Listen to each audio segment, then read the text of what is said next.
Buenas tardes a todas y a todos, bienvenidas, bienvenidos a esta sesión académica en nombre de la Facultad de Psicología de la UNAM, de nuestra directora, la doctora Marielena Medina Mora.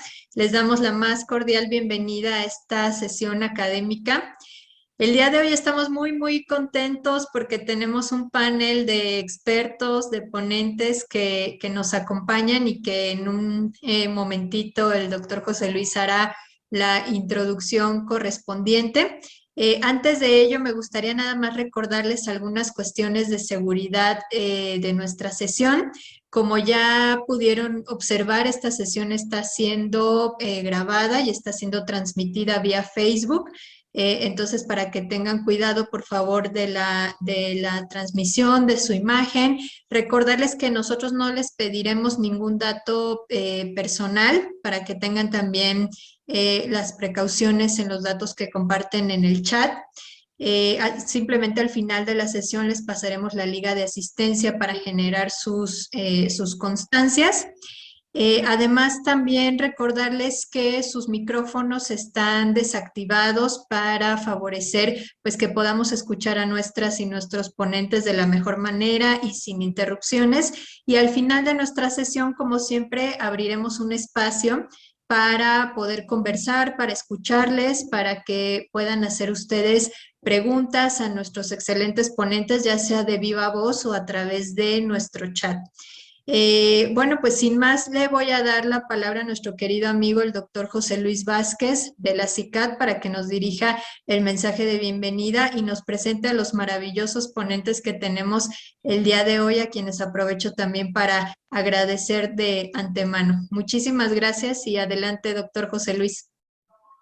Muchas gracias, doctora Félix. Muchísimas gracias a todas las personas que se están incorporando el día de hoy con nosotros a esta sesión. Pues es un lujo para mí como representante de la Unidad de Reducción de la Demanda de la CICAD, pues tener la participación en este caso de nuestros amigos, nuestras amigas que bueno, nos acompañan el día de hoy. Ya vieron ustedes en los diferentes materiales de difusión que les hemos estado compartiendo, pues quienes van a engalanarnos el día de hoy con su presencia, y sin duda pues es una de las ponencias que sabemos que genera mucho interés por la amplitud con la que el fenómeno del consumo de sustancias se observa, se analiza, se aborda, y la complejidad de lo que implica ir entendiendo este fenómeno, este proceso, cada vez con más detalle, cada vez con más elementos, y al mismo tiempo teniendo una mirada integral, sin caer en reduccionismos ni en simplificaciones. Por supuesto, a veces cuando entramos a los detalles de las cosas, a veces cuando llegamos a escrutar lo más íntimo de la naturaleza de algunos fenómenos o de algunos elementos, cuando analizamos detalles moleculares, genéticos, incluso sintomáticos, pues a veces sentimos o se tiene la idea de que se pierde un poco la perspectiva y la amplitud del fenómeno y sus implicaciones y sus múltiples posibilidades. Pero esa es precisamente la visión, el enfoque, la manera de presentar el día de hoy este fenómeno, este análisis multidisciplinario, cada vez con más herramientas y elementos. Y pues las personas que van a presentar el día de hoy, estamos seguros que van a ser aportes muy importantes, muy necesarios para entender cada vez mejor por dónde vienen todos estos fenómenos intrincados en términos del consumo de sustancias y los fenómenos del consumo de sustancias. Hoy estamos enfocándonos de lo micro a lo macro en términos del consumo de alcohol, pero bueno, también esto aplica y tiene algunas formas de encontrar eco, encontrar cabida para los otros fenómenos de consumo de sustancias y los otros trastornos de consumo de sustancias en general. Y bueno, pues agradecer nuevamente a nuestro fantástico equipo de expertas de la Facultad de Psicología de la UNAM, donde pues ustedes ya saben que hay un grupo muy importante de personas detrás de todos estos eventos que el día de hoy estamos aquí con ustedes. gracias al grupo encabezado por la doctora Silvia Morales Chainé, la doctora Félix y todo el equipo que ustedes están viendo ahí en pantalla, y más personas que se encuentran, se han encontrado o nos han ayudado a lo largo de estos procesos con la convocatoria, la logística. Sin ustedes, pues todo esto no sería posible. Es fantástico poder tener esta oportunidad de asomarnos, compartir con la gente del hemisferio, de las Américas, la oportunidad de estas sesiones académicas donde pues este equipo importante nos ayuda, este equipo de personas expertas nos ayuda a lograr los buenos resultados, y sin duda que también ustedes que nos acompañan el día de hoy desde múltiples países. Ya vemos ahí en el chat a muchas personas saludando y comentando acerca de dónde nos acompañan el día de hoy. Pues ustedes ya saben que está esta parte, bueno, que viene de varios lugares, ¿no? Que hay de personas de múltiples lugares, de múltiples países. Para tener el gusto, el honor de presentar el día de hoy a quienes nos acompañan, pues me voy a permitir leer brevemente algunas líneas que dan algunas pinceladas de estas personalidades que están el día de hoy con nosotros, porque sin duda si dedicáramos suficiente tiempo a extender todo lo que hay detrás de esta labor, de las personas de la experiencia quienes nos acompañan hoy, pues nos tardaríamos mucho tiempo, y lo que queremos es entrar realmente en materia para ir comenzando. Así que brevemente, pues el maestro Jorge Villatoro Velázquez, que es coordinador de la Unidad de Encuestas y Análisis de Datos, afiliado a la Dirección de Investigaciones Epidemiológicas y Psicosociales en el Instituto Nacional de Psiquiatría, investigador nacional nivel 2, miembro de la Red Científica Internacional Informal de 1DC OMS y miembro de la Red Latinoamericana y el Caribe de Investigadores de Adicciones de la CICAD, la REDLA. Jorge, bienvenido, y bueno, también más adelante ahí van a estar en algunos casos la información de datos de contacto de las personas que participan el día de hoy. También está con nosotros Mari Carmen Noemí Bustos Gamiño, es psicóloga egresada de la Universidad de Guadalajara, tiene la maestría en terapia familiar del Centro de Estudios e Investigaciones Familiares IFAC, es investigadora del Instituto Nacional de Psiquiatría Ramón de la Fuente Muñiz. En el 2021 recibió el Premio Internacional Joven Investigador otorgado por la Fundación Ramón de la Fuente, AC, el Instituto Nacional de Psiquiatría y la UNAM. Colabora en el desarrollo de las encuestas nacionales y estatales sobre consumo de drogas en la población general y la población escolar, y tiene como líneas de investigación consumo de drogas en adolescentes y jóvenes y otros problemas de salud mental como el suicidio y la conducta autolesionada. También nos honra muchísimo, es una gran distinción la presencia del doctor Humberto Nicolini, director del Grupo de Estudios Médicos y Familiares Carracci, investigador F en el Instituto Nacional de Medicina Genómica, miembro de la Academia Nacional de Medicina e investigador nacional nivel 3 del SNI, del Sistema Nacional de Investigadores en México. Fue presidente de la Asociación Mexicana de Biología Molecular en Medicina. También fue secretario y tesorero del Colegio Mexicano de Psicofarmacología y fue director del International College of Obsessive Compulsive Disorder. Y bueno, una asociación, un colegio internacional dedicado al trastorno obsesivo compulsivo. Actualmente es presidente de la Asociación Mexicana de Neuroética, y también daremos sus datos de contacto para que puedan ustedes contactarle personalmente. Raquel Mondragón también nos honra con su presencia, es maestra en Psicología de las Adicciones de la Universidad Nacional Autónoma de México y candidata a doctora en el posgrado de Psicología y Salud por la UNAM. Formó parte del equipo de Centros de Integración Juvenil, colaborando en el programa de modelos y tecnologías preventivas. En el año 2017 se integró al equipo de análisis de datos y encuestas del Instituto Nacional de Psiquiatría como asistente de investigación, realizando actividades de coordinación y desarrollo del programa de prevención en salud mental y adicciones, Explora H, que ya tuvimos también una sesión con ustedes acerca de estos esfuerzos tan importantes e interesantes. Sus principales líneas de investigación son prevención y tratamiento del consumo de drogas, impacto del consumo de drogas en la familia y el uso de tecnologías de la información y comunicación en la atención a la salud mental. Adelante también daremos su información de contacto. Pues agradecemos a todas, a todos la presencia. Yo le devuelvo la palabra a la doctora Félix y solamente reiterar desde la unidad de reducción de la demanda, la jefa Jimena Kalavsky y el embajador Adam Nam, secretario ejecutivo de la CICAD, pues un gusto, un saludo y el agradecimiento de poder compartir con ustedes el día de hoy esta actividad y que nos acompañen personas desde diferentes países y sobre todo muy agradecidos con las personas que van a presentar el día de hoy. Muchísimas gracias, sobre todo a Jorge, que tuvimos la oportunidad de empezar a planear esto justamente ya casi a finales del año pasado.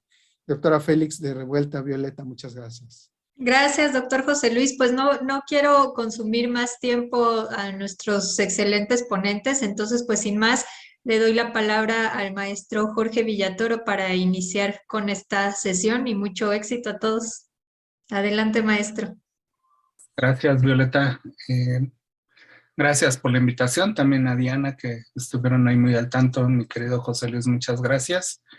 Y bueno, además de ello, sí, agradecer muchísimo que tanto Humberto como Raquel y Mari Carmen hayan aceptado participar en esto, tratando como de dar una visión, ¿no? Un poco más nueva de todos los aspectos de alcohol y haciendo un poco de énfasis en algunas nuevas ideas que traemos y que consideramos importante sobre la prevención de alcohol, ¿no? Y que habría que enfatizar y que esperemos poder trabajar mucho en eso y poder tener nuevos elementos, ¿no? Y conociendo desde aspectos genéticos, esto en buena medida porque tenemos un grupo de trabajo con el doctor Nicolini donde hemos estado justamente publicando cosas poblacionales sobre cuestiones de ADN gracias al estudio que hicimos de la ENCODAT directamente. Entonces, pues de ahí viene todo este proceso y con la experiencia de cada uno de los integrantes, más las ideas y la insistencia muy agradable de mi querido José Luis.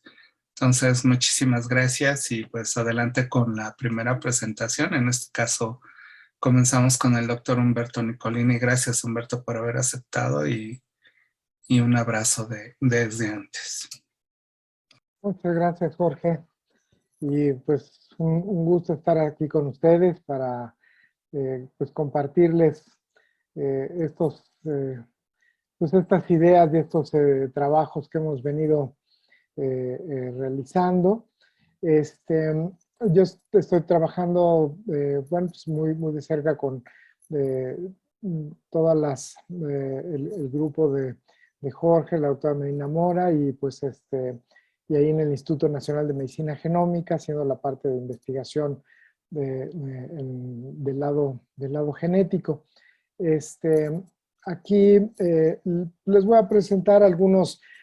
¿De dónde parte? Pues mucho de este conocimiento pues ha sido de los estudios de epidemiología, en un inicio epidemiología genética, a través de ver el que pues todas las conductas adictivas, la adicción el abuso y dependencia al alcohol, pues se ha visto que tanto en familias o en modelos un poquito más específicos como los gemelos o en sujetos que han sido donados en adopción, hay pues mayor concordancia de este fenotipo y pues se han venido haciendo diferentes estudios en poblaciones donde es un poquito más fácil hacer estas colectas a nivel poblacional, como por ejemplo las poblaciones de los países nórdicos, sobre todo a nivel de Suecia, donde se han colectado grandes muestras poblacionales y donde pues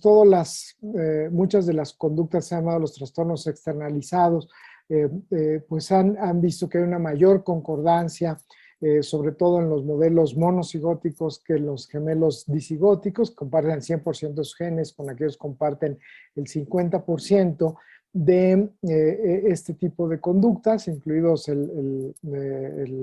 trastornos de uso de alcohol, la conducta criminal y el abuso de drogas, ¿no? Y esto ha sido como muy pues la conclusión de muchos de estos estudios, lo que pues empezó a suponer el que había genes atrás de este tipo de conductas. Probablemente el primero que se volvió muy popular fue cuando en las épocas de los 90s se empezó a estudiar uno de estos receptores que se volvió incluso como de saber, pues ya hoy día como del saber popular, que fue el receptor de 4-dopamina, en donde se asoció con pues muchas de las características de la búsqueda de lo novedoso en la personalidad humana, y de ahí pues se empezó a asociar con en estas conductas de riesgo y incluidas pues las adicciones y la dependencia. Y luego más adelante, también en los 90s y a inicios de los años 2000, la doctora Nora Volkow, mexicana y directora del Instituto de Adicciones de los Estados Unidos, con estos estudios a través de técnicas de neuroimagen, usando raclopride, ligando para la dopamina, y viendo de la afinidad de receptores dopaminérgicos en el cerebro, que las personas que tenían genéticamente más densidad de receptores dopaminérgicos en la vía de la Cumbens, de todo este circuito que se le llamó de recompensa, pues tenían mayor propensión a que le gustaran muchas de las drogas, incluida hasta la comida y el alcohol, ¿no?, que las personas que nacían con menor densidad de receptores dopaminérgicos, ¿no? Esto ha sido una de las hipótesis muy fuertes de estos circuitos de recompensa. Claro, pues no es solo los circuitos de recompensa, sino también intervienen, pues, desde luego, una importante interacción con todo el medio ambiente y el neurodesarrollo, ¿no? Y esto es parte de pues, todos los postulados que existen para la gran mayoría de las enfermedades mentales, de que sabemos de que hay estas variantes comunes, o sea, muchos genes que todos poseemos, y que hay algunas variantes que predisponen más a tener esta predisposición, variantes raras que pueden ser mucho más determinantes en la conducta y dar determinadas funciones de circuitos cerebrales y que nos pueden pues predisponer a que los determinadas vías pues nos den cierta cognición, ciertos síntomas o la desregulación de los circuitos de recompensa que pueden contribuir a la formación de determinados síntomas en todas las trastornos psiquiátricos, incluido el abuso del alcohol, así como la contribución del medio ambiente. Y pues se han estado haciendo a lo largo de estos últimos años todos estos estudios de tratar de hacer tamizajes enteros del genoma usando estas plataformas de chips que nos permiten hacer genotipificación masiva del genoma, y nos dan estas gráficas que les han llamado curvas de Manhattan, porque pues simula un poco los rascacielos de la ciudad de Manhattan, y que cada línea, digamos, es un cromosoma, y cada puntito que integra esta línea son todos los genes que se van evaluando, y conforme hay muchos apilados en esta gráfica, pues nos da el nivel de significancia. Y entonces, cuando tenemos mayor cantidad de genes de riesgo para una condición, ¿no?, como vemos en la gráfica inferior, podemos hablar que hay más número de genes de riesgo en los casos que nos pueden distinguir aquellos de los controles, que eso es un poquito lo que ven estos estudios de tamizaje entero del genoma, que por siglas en inglés se le ha llamado GWAS. Y se ha podido sacar un nuevo índice, que es el índice de riesgo poligénico, es decir, cuántos genes de estos miles que se pueden hacer en la genotipificación posee un individuo comparado con los sujetos controles.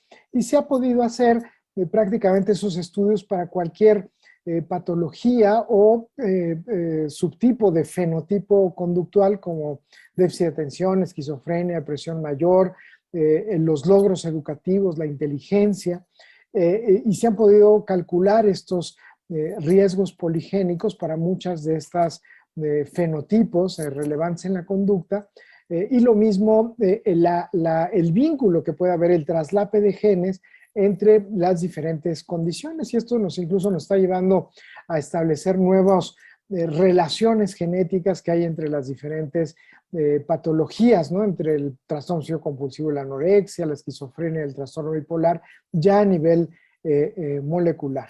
Y en el campo del alcohol, pues bueno, se empezaron a hacer estos estudios de grandes consorcios con Ns, pues que jamás nos imaginábamos, ¿no? De más de 270,000 individuos. Cabe mencionar pues que uno principalmente en poblaciones europeas, caucásicas, y se empiezan a obtener genes o grupos de genes que pues pensamos que están contribuyendo a la susceptibilidad al alcohol, ¿no? Resaltan nuevamente los genes de las vías, pues que se habían pensado candidatas, como la aldehído deshidrogenasa, los genes de dopamina, algunos que tienen que ver con las vías del metabolismo de las grasas, y bueno, pero se empiezan a contar en el orden ya de los cientos de los genes, y estas genes cada vez se van sumando más y más conforme agregamos incluso más conductas, como en este estudio que se publica hace un año o dos, en donde se incluyeron casi 1,5 millones de personas, incluyendo fenotipos de alcohol, varias adicciones, conducta antisocial y variables de salud. Y se empiezan a establecer algunas asociaciones interesantes, como por ejemplo, aquellas personas que tenían mayor carga genética, este riesgo poligénico para el alcohol, pues tenían menor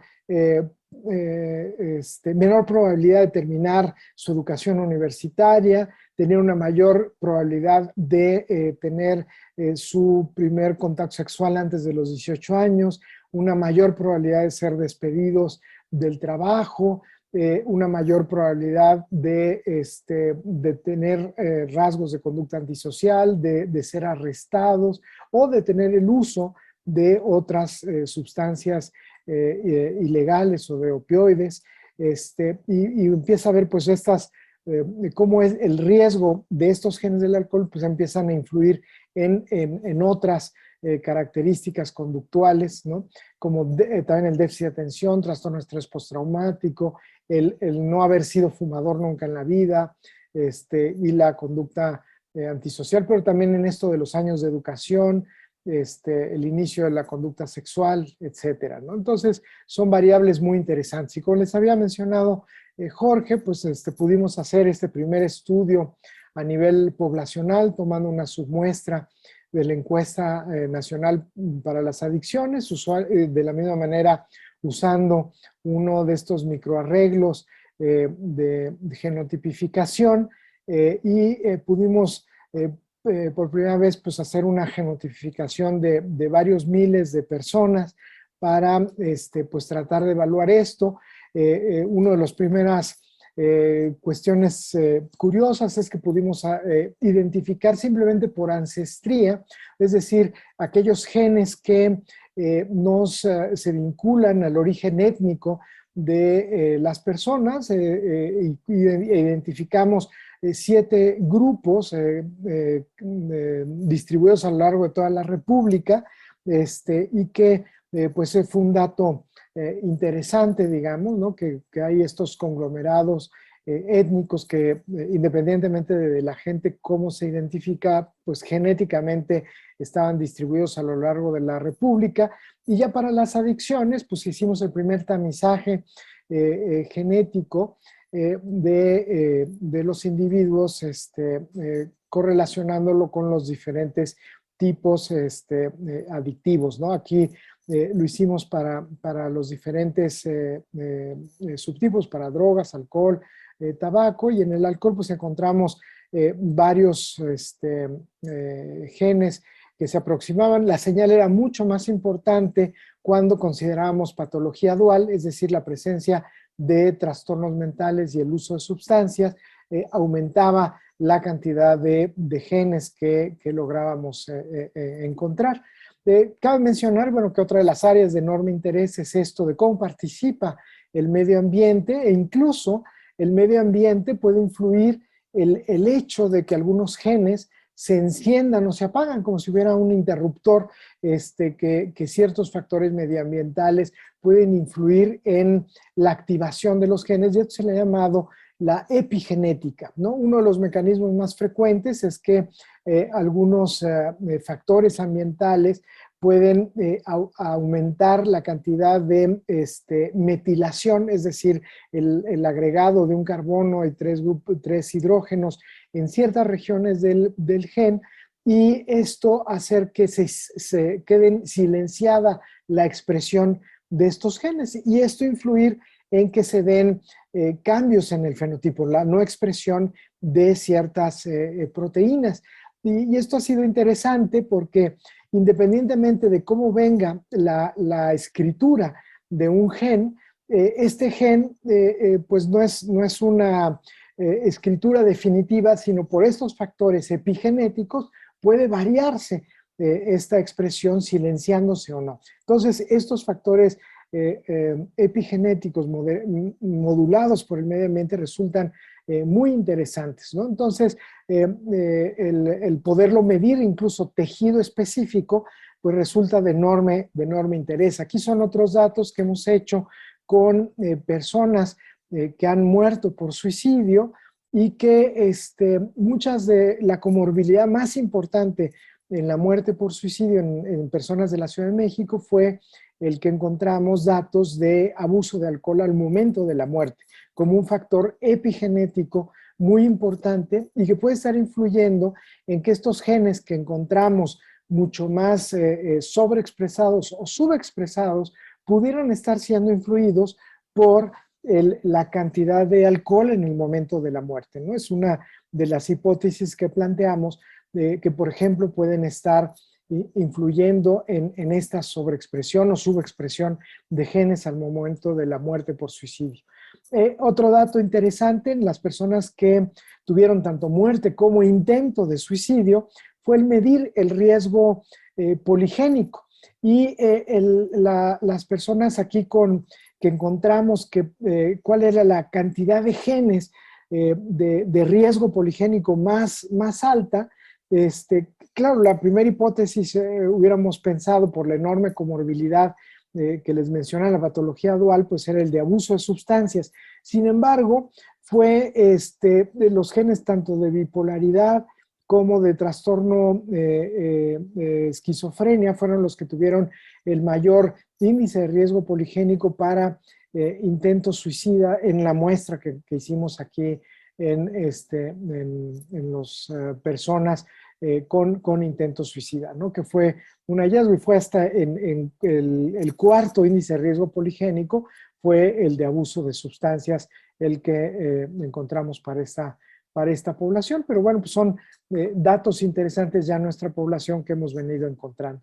Y un dato muy interesante a futuro, pues es el uso de recopilar más información con fenotípica de forma adicional con todos estos que les han llamado aparatos portátiles, ¿no? Desde los celulares, o aparatos que permitan ir midiendo la cantidad de sueño, vigilia, temperatura, incluso niveles de colesterol, glucosa, que pues permitan hacer registros biométricos de forma constante por varios días, ¿no? Y que además de estos datos genéticos a nivel epidemiológico permitan ahondar todavía más en la cantidad de datos biométricos para estudios futuros. Seguramente nos van a dar mucha más extensión de fenotipos para poderlos cruzar con los datos biométricos y darnos más riqueza en este tipo de investigaciones a futuro. Y bueno, con esto concluiría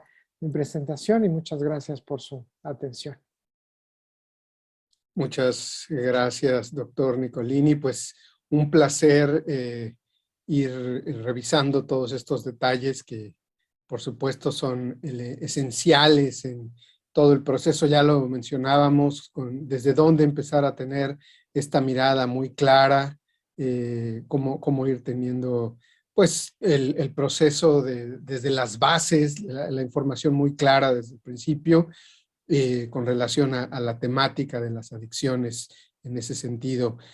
Así que pues es muy interesante partir desde este enfoque, y poco a poco se irán complementando también otros elementos.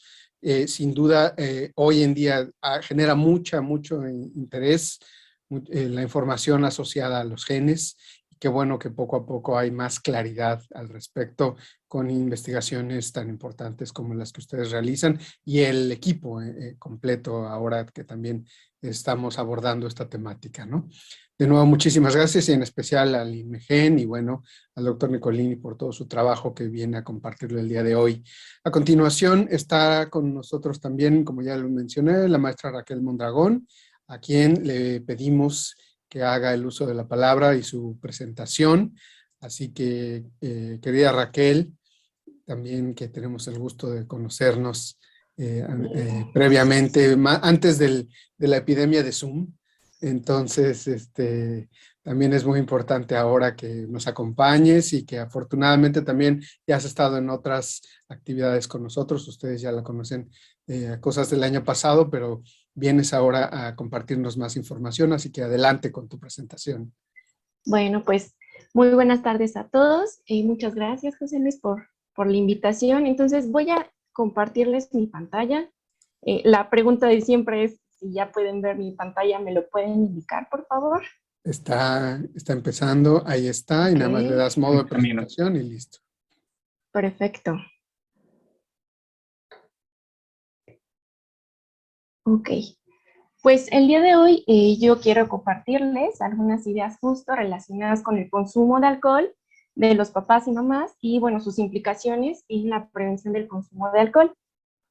Un poquito ya nos había mencionado el doctor Humberto, ¿no?, acerca de estos factores de riesgo, y tenemos pues la genética, y bueno, en el medio ambiente pues vemos que uno de los factores principales que han sido señalados ante el consumo de sustancias tiene que ver justamente con el consumo de los padres. ¿Qué podemos entender por el consumo de alcohol de los padres?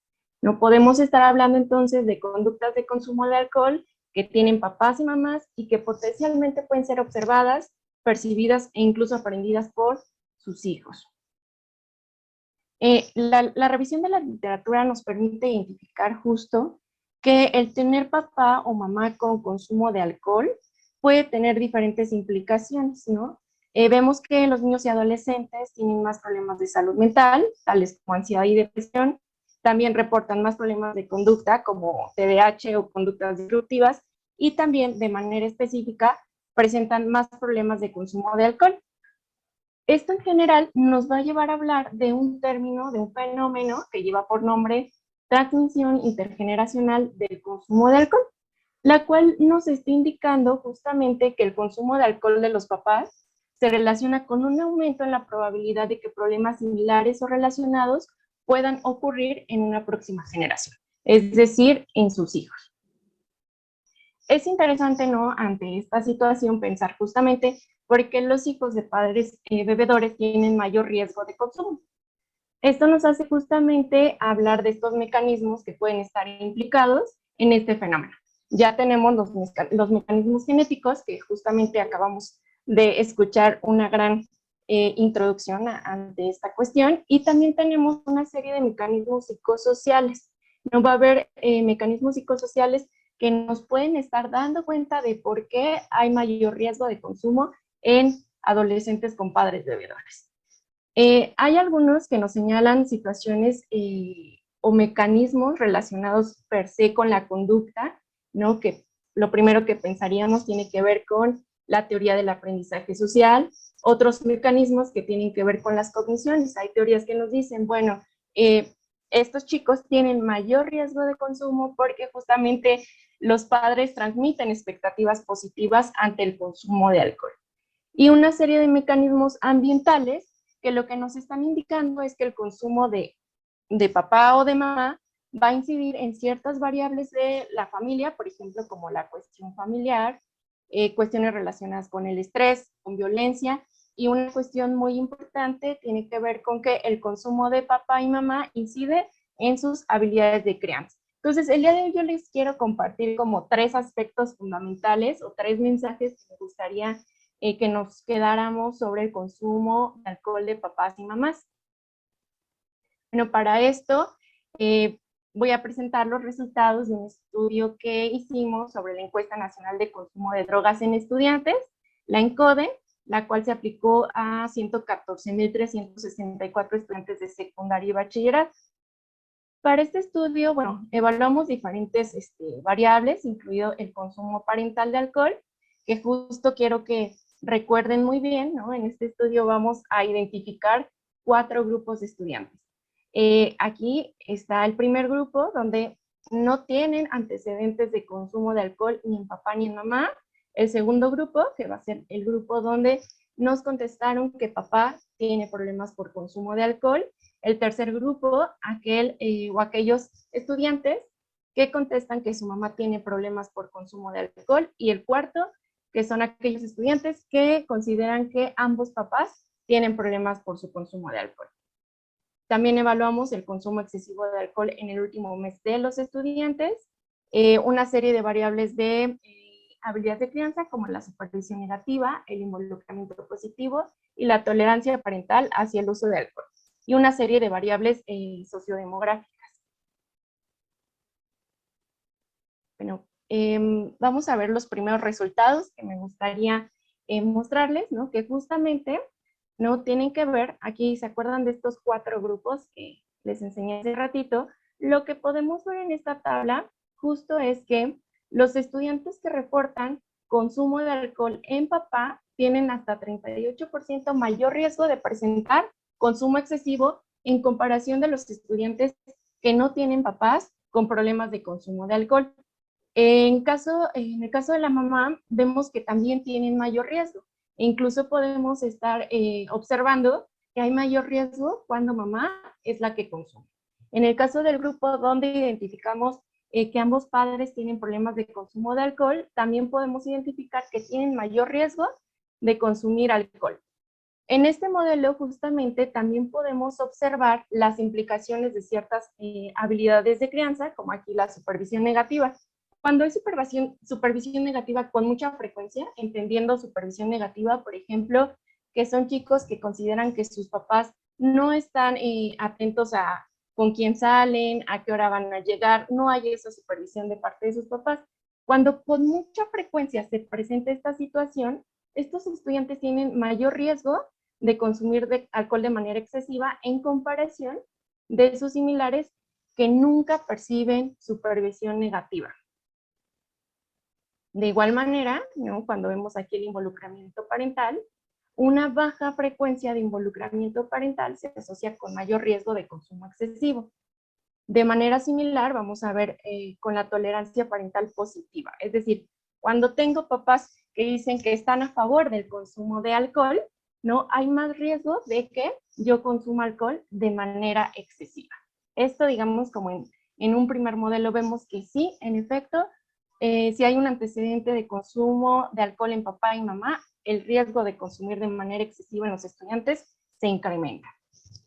Después, me gustaría sobre todo hablarles sobre la incidencia o las implicaciones que puede estar teniendo el consumo de alcohol de papá y mamá sobre sus habilidades de crianza. Entonces, podemos observar justo en estos modelos, ¿no? Aquí tenemos uno para frecuencia de monitoreo negativo, frecuencia de involucramiento positivo y de tolerancia parental hacia el consumo de alcohol.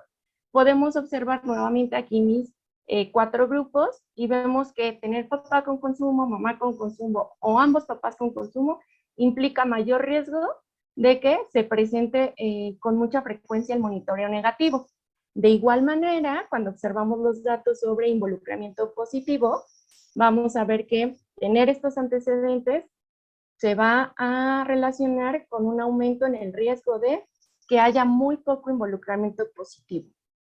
Es decir, que los papás no se involucren en actividades con sus hijos, como hacer un quehacer, ver televisión o incluso estar en cuestiones relacionadas a la escuela.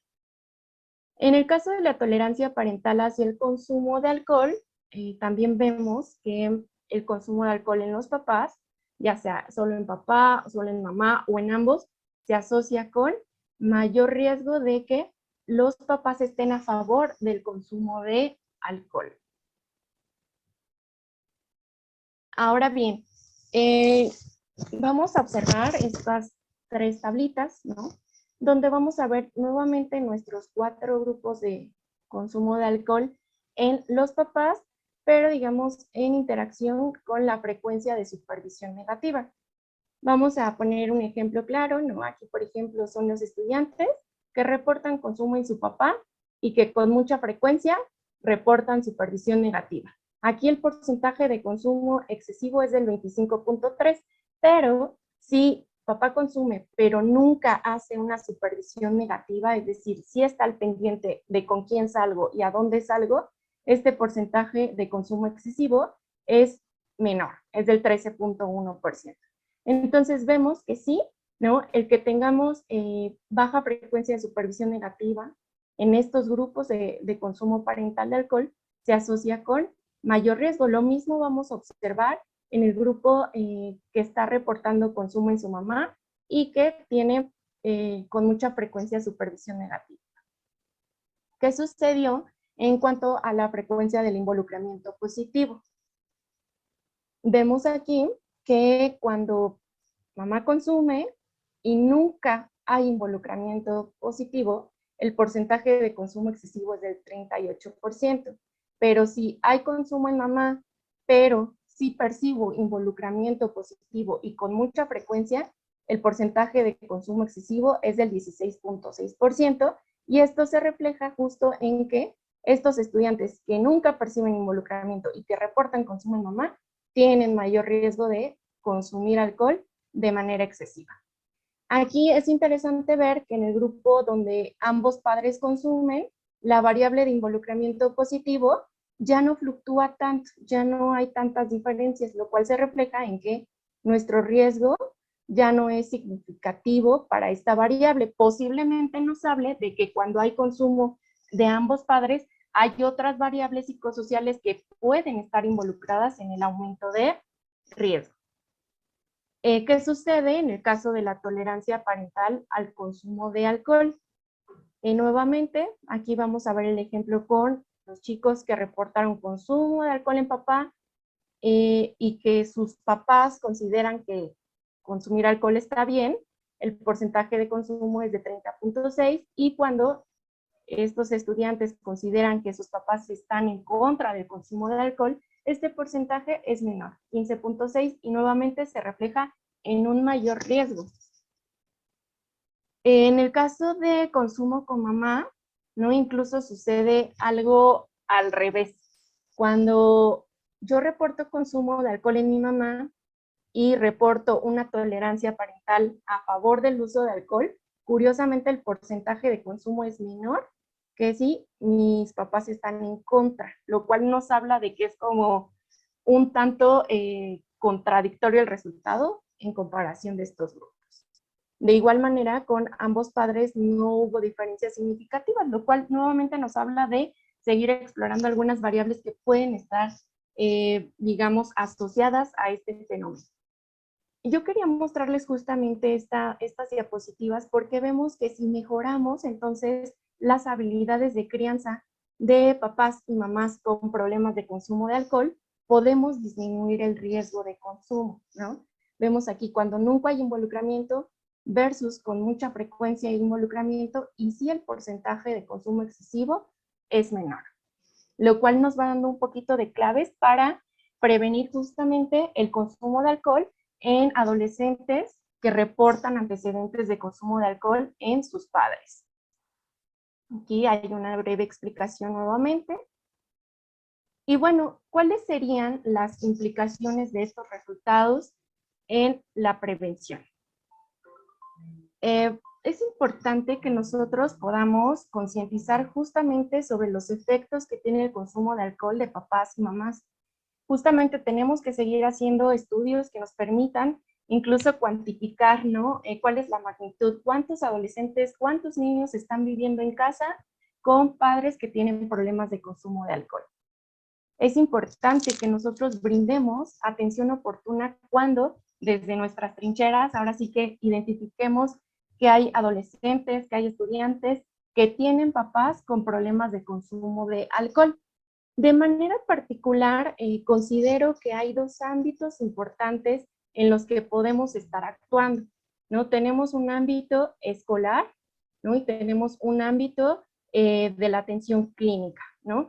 Es decir, aquí en de las escuelas, posiblemente tenga yo papás que todavía no están considerando que tienen un problema de consumo de alcohol.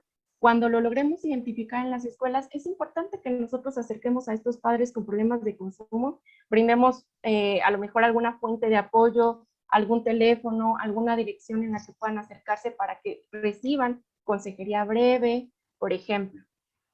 Y que, bueno, en estos ámbitos clínicos es importante que nosotros empecemos a hacer como un tamizaje, ¿no? Es decir, llegan muchos usuarios, ¿no? Muchos de estos usuarios podrán ser papás o mamás. Es importante que nosotros podamos empezar a integrar componentes diferenciados que nos ayuden, por ejemplo, a entrenar las habilidades de crianza de estos usuarios. Incluso, ¿no? Que podamos mejorar nuestras intervenciones con perspectiva de género. Es muy interesante ver en estos resultados que el consumo de mamá, el consumo, digamos, de género femenino, ¿no? Está implicando mayores riesgos. Es importante que nosotros cuando aplicamos una intervención podamos considerarlo, integrar a los hijos también a la intervención, facilitar medios que permitan que las mujeres se integren a recibir tratamiento.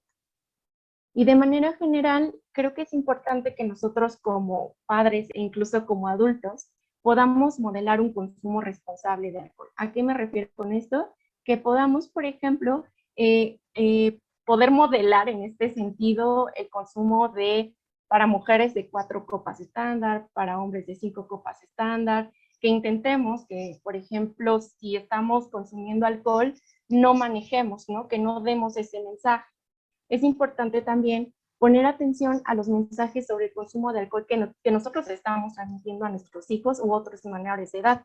Por ejemplo, es muy común que nosotros en casa, ¿no? Llegamos a lo mejor de trabajar estresados, ¿no? Y empecemos a mandar mensajes como me voy a tomar una copa, me voy a tomar una cervecita para relajarme, ¿no? Estoy mandando que el consumo de alcohol cumple una expectativa positiva. ¿Por qué? Porque me va a relajar, por ejemplo.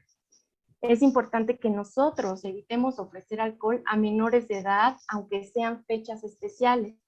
Es muy común, por ejemplo, en la consulta, ver cuestiones donde los papás nos dicen, prefiero ofrecerle yo alcohol a mi hijo a que mi hijo vaya a consumir alcohol en otro lugar donde yo no pueda verlo, ¿no? Cuando el mensaje debería ser que, pues, por ser menor de edad, no hay consumo. No debería de haber consumo en los hogares. Es importante que nosotros también como papás haya como un establecimiento de reglas y consecuencias ante el consumo de alcohol y que pues también podamos supervisar las actividades de nuestros hijos. Por ejemplo, si tenemos chicos de secundaria o prepa que están realizando alguna fiesta en nuestros hogares, que nosotros seamos esos adultos que podamos supervisar las actividades implicando que no haya consumo de alcohol, ¿no? A lo mejor con otro tipo de actividades alternativas al consumo que también pueden estar implicando cuestiones de diversión. Entonces, esto es lo que quería compartir con ustedes, ¿no? De manera general, recomendaciones muy breves, porque me gusta poner, o con esta presentación lo que busco es poner sobre el mapa el consumo parental de alcohol como un factor de riesgo ante el consumo de alcohol. Aquí tienen algunas referencias generales y pues mis datos de contacto por cualquier cuestión. Muchísimas gracias por su atención. Pues muchísimas gracias, Raquel, maestra Mondragón. Muchas gracias, Raquel, por tu presentación. Muy útil, informativa, importante.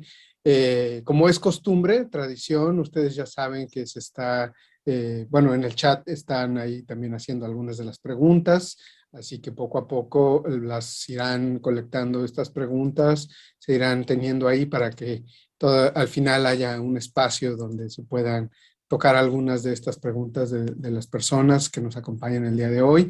Y muy importante cómo empezamos a ver precisamente esta articulación de la que hablábamos con factores que tienen que ver con lo más íntimo de, por ejemplo, la herencia, ¿no? Los factores genéticos asociados o las costumbres en la familia. De la familia no solo se heredan los genes, sino también muchas otras cosas. Entonces, como ya estamos viendo esa transición con estos datos que presentó la maestra Mondragón.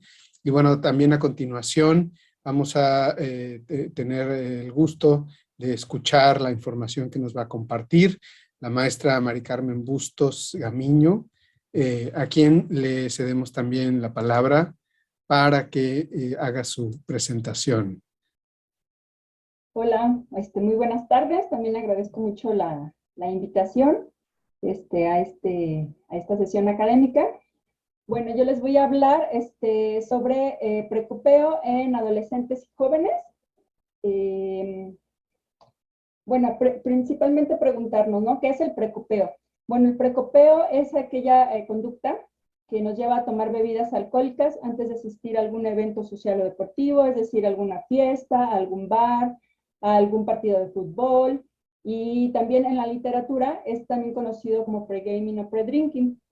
Se ha observado que esta conducta es más frecuente entre los adolescentes y los jóvenes, y bueno, la prevalencia encontrada en estos estudios va del 30% al 80%, dependiendo como del tiempo en el que se evalúa este consumo. Algunos lo evalúan alguna vez en la vida, otros en el último año, el último mes, las últimas 2 semanas, etcétera. Y bueno, encontrándose niveles de alcohol en la sangre mayores a 0.15 gramos sobre decilitro, lo que bueno, en la clínica se va correlacionando con una pérdida de coordinación motora y también se va perdiendo el juicio. El precopeo puede facilitar el consumo excesivo de alcohol, como ya lo decía la maestra Raquel. El consumo excesivo, en el caso de los hombres, se ha considerado 5 copas o más, en el caso de las mujeres 4 copas o más en una sola ocasión. Y bueno, en México los estudiantes de secundaria y bachillerato han presentado un consumo excesivo de 40.8%, mientras que en países de Latinoamérica llega hasta el 70% en países como Belice y Uruguay. Digo, está un poco más abajo este consumo excesivo en comparación con otros países de Latinoamérica. ¿Cuáles son las razones por las que los jóvenes pueden recurrir al precopeo? Bueno, entre ellas puede ser facilitar la socialización, ya que están, se pueden sentir un poco más alegres, más ambientados para el momento cuando llegan a la reunión. Bueno, ya se les hace un poco más fácil hacer amigos, encontrar una pareja, mejorar el desempeño sexual, o en algunas ocasiones también para manejar las barreras para el consumo, principalmente entre aquellos menores de edad, porque tal vez en el lugar al que van no es fácil acceder a estas bebidas alcohólicas. Otros también para ahorrar dinero, es decir, ya llegan un poquito ambientados con esta facilidad para socializar, y ya en el lugar pueden gastar un poco menos en las bebidas que van a seguir consumiendo. Algunos otros lo pueden utilizar para disminuir la ansiedad o afrontar o regular algunas emociones negativas que puedan tener al momento en el que se van a exponer al lugar al que van. Y bueno, también como lo decían, la tolerancia hacia el consumo de alcohol también se facilita mucho porque, bueno, si mis amigos creen que eso está bien, que tomarme unos tragos antes de asistir al evento está bien, entonces yo recurro también a esta conducta. Pero esto también nos lleva a consecuencias muy importantes, el precopeo, como lo es la pérdida de memoria debido al alto consumo de alcohol que se ingiere. Incrementa el riesgo de vivir agresiones físicas o sexuales o involucrarse en peleas, llegar a lastimar a alguien, tener problemas con amigos o la familia por este consumo. Bueno, como ya lo conocemos también, poder tener accidentes automovilísticos o sufrir alguna intoxicación alcohólica. También nos lleva a otras conductas de riesgo como el consumo de drogas o algunas prácticas sexuales, que pueden ser riesgosas también para el joven. Los jóvenes llegan a consumir hasta 7 tragos en un periodo de 3 horas y media. En distintos estudios se ha revisado esto. y donde los hombres son quienes consumen más copas o tragos en comparación con las mujeres, alrededor de 10 tragos en comparación con 8 tragos que pueden consumir las mujeres. El consumo excesivo puede facilitarse debido a que se utilizan en estos eventos o en esta sesión de precopeo juegos que pueden incitar a consumir más, como el shot o algunos juegos de cartas que también están diseñados, o algunos juegos de mesa que también están diseñados para incitar a que los participantes puedan consumir drogas si les toca alguna carta o pierden alguna cosa, ¿no? O incluso hasta juegos que los mismos jóvenes diseñan o inventan para poder estar consumiendo más tragos. Y bueno, cuando se recurre a estos juegos, se experimentan más consecuencias negativas en comparación con los días que llegan a precopiar los jóvenes en los que no recurren a estos juegos. Esta conducta suele ser más frecuente en adolescentes, es decir, en aquellos más jóvenes en comparación con los de mayor edad. Los de mayor edad lo pueden realizar 3 veces al mes, mientras que los adolescentes 6 veces. Esto puede estar a lo mejor mediado por esta parte de que no es tan fácil acceder en otros lugares a las sustancias, digo, a las bebidas, y entonces los chicos pueden reunirse más en casas de algunos amigos para llegar a beber algunas bebidas alcohólicas. Los jóvenes también continúan consumiendo alcohol en el lugar o evento final al que van, consumiendo alrededor de 4 tragos adicionales a los ya consumidos. Si bien, como les decía, llegan a consumir hasta 7 tragos en una sesión de precopeo, imagínense 4 tragos adicionales a esto. Hubo un estudio que se realizó afuera de bares en Estados Unidos que mostró que casi el 80% de los participantes recurrió al precopeo, donde el 19% ya había consumido 3 o 4 tragos previos, mientras que el 11.6% consumió 10 tragos o más.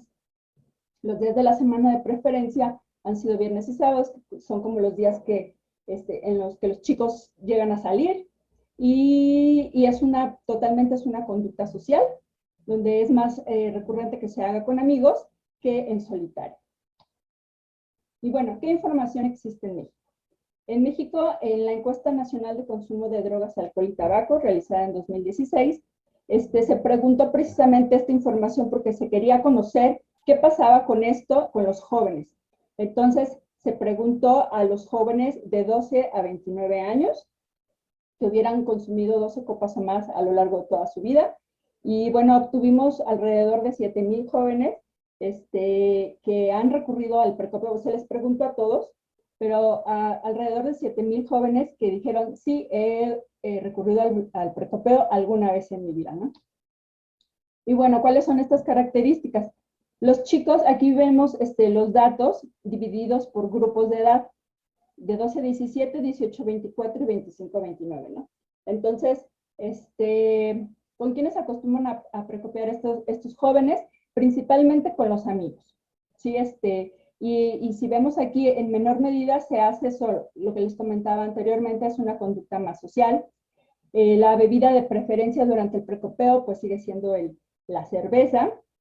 Y bueno, después de esto son el ron, el tequila o el whisky, y si vemos es como que un poquito más de preferencia porque lo prefieren más las mujeres que los hombres. ¿Cuáles fueron las principales razones que dijeron los chicos por las que precopeaban? Bueno, principalmente para convivir con los amigos. Pero aquí llama la atención, si se fijan, en las mujeres de 12 a 17 años, que un gran porcentaje de estas lo hacen para disminuir la ansiedad o el estrés, no sé, que les pueda generar, o estados emocionales que ya tienen, o la situación que les pueda generar el ir a algún evento posteriormente. El lugar al que asistieron después de precopear fueron principalmente fiesta de algún amigo, y aquí, bueno, ya las personas, los jóvenes más grandes, mayores de 18 años, pues ya el lugar al que van es algún bar, discoteca o antro.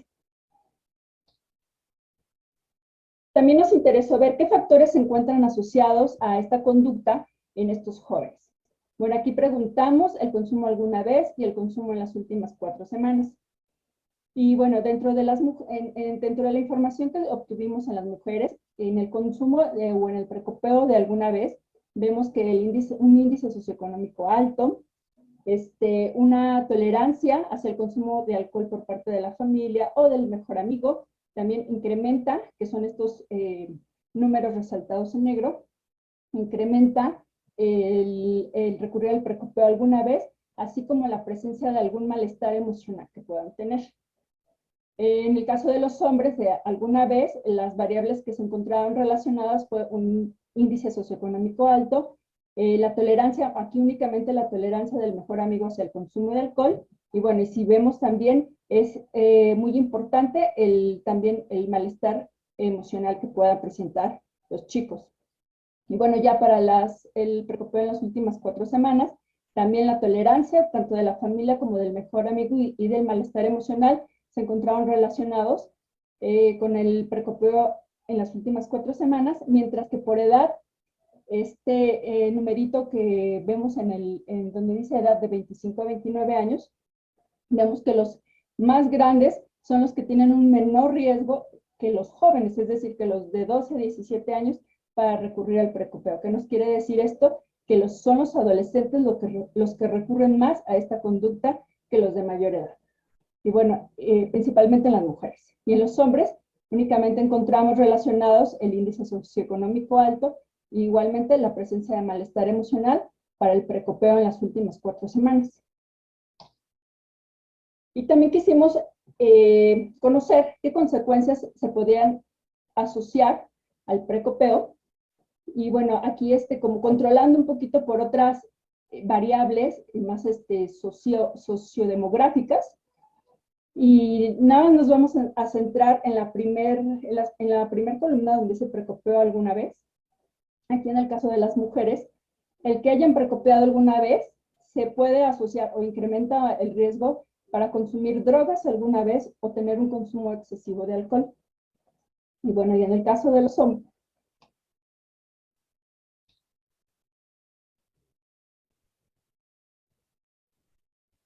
aquí una disculpa, este cuadro es para los hombres, no le cambié la etiqueta.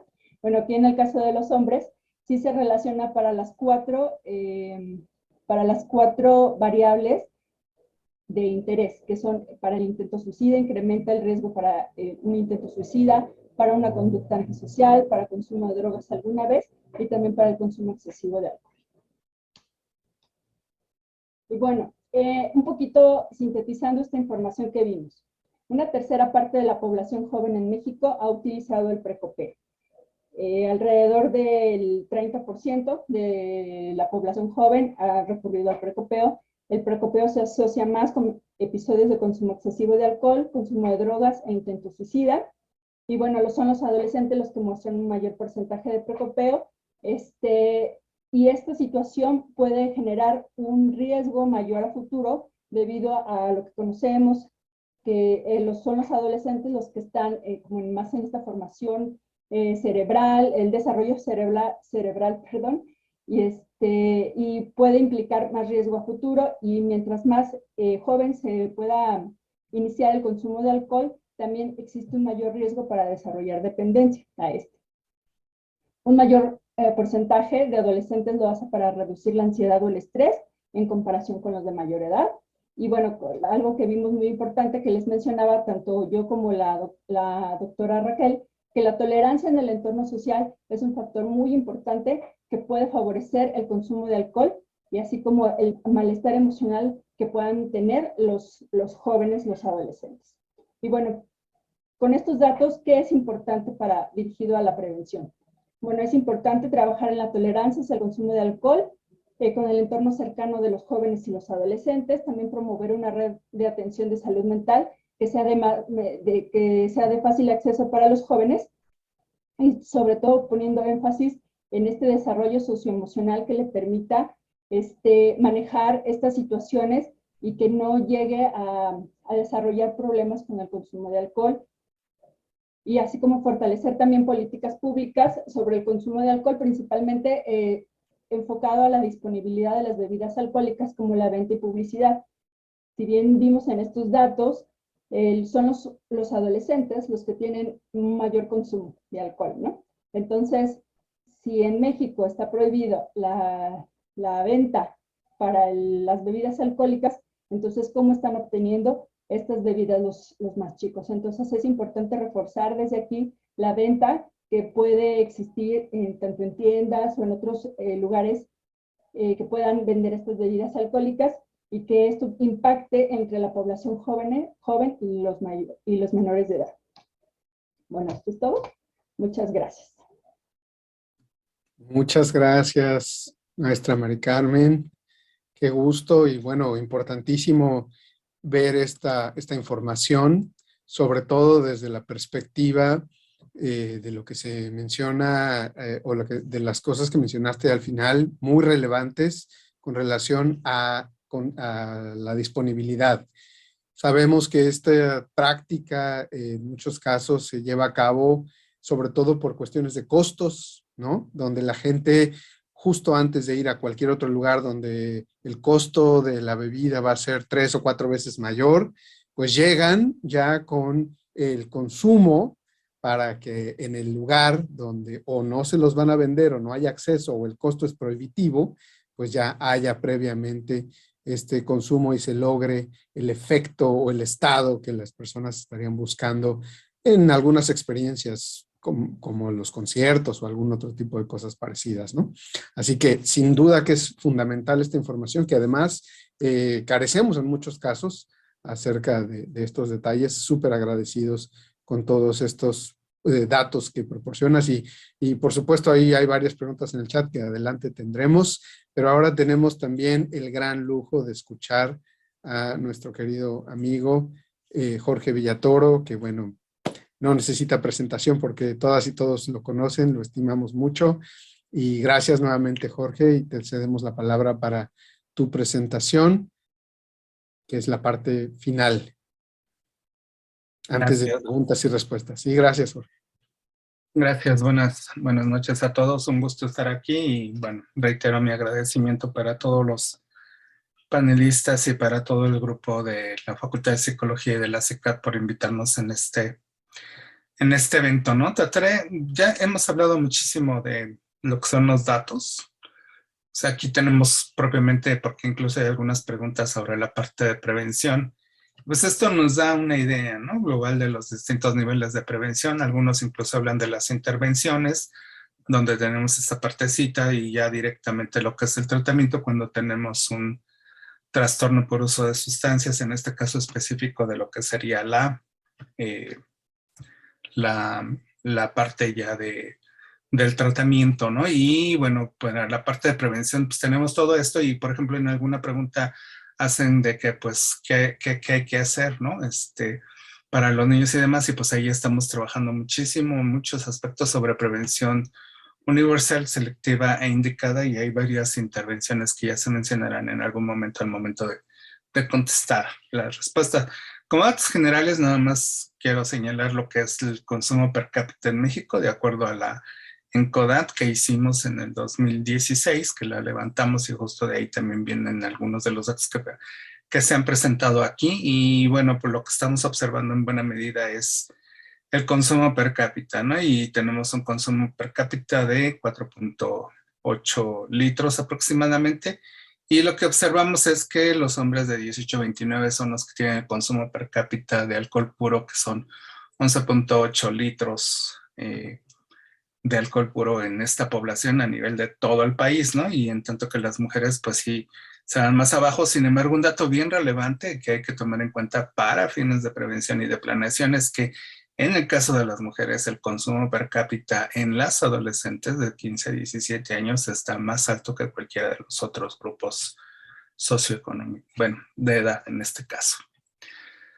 También en datos de la ENCODAD y de un estudio que hicimos en una universidad de este país, está desfasado los datos de la universidad porque fue un poco de tiempo más atrás, pero vamos un poquitito la secuencia por grado escolar de cómo es ese consumo, y lo que observamos directamente es que pues ese consumo es muy similar entre hombres y mujeres, por lo menos hasta que llegan al primero de bachillerato, y ya de ahí se separa un poquitito, habiendo un mayor consumo de los de parte de los hombres. Sin embargo, yo creo que hay que actualizar estos datos porque la información o la evidencia nos está indicando que ese consumo ya está siendo empatado, ¿no? Y estamos hablando de un consumo excesivo donde son 4 copas o más para las mujeres y 5 copas o más en una misma ocasión para el caso de los hombres, ¿no? Entonces sí es importante ver que tenemos índices muy altos, de manera tal que a nivel general, pues casi 1 de cada 2 pues adolescentes y jóvenes están, bueno, en este caso ya